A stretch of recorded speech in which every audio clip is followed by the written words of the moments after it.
نمیشه صبر کرد. چی؟ نمیشه صبر کرد. مهم نیست بالا تو چه پیشنهاداتی میده، اون بالاخره پدر رو میکشه، حرفم نداره.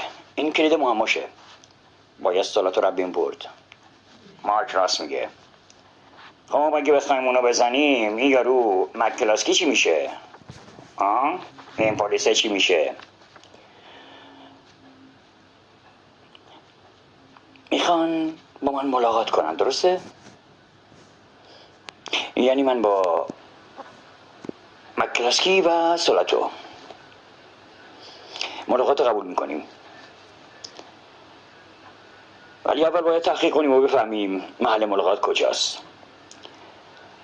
پافشاری میکنیم یه محل عمومی باشه، مثلا توی یک رستوران، جایی که مردم باشن تا من احساس امنیت کنم.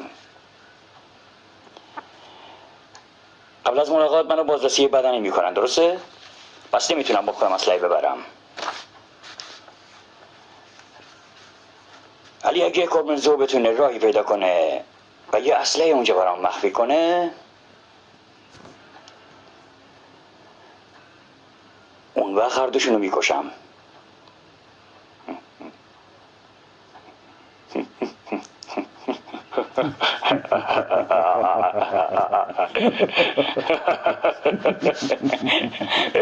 تو چی کار میخوای بکنی؟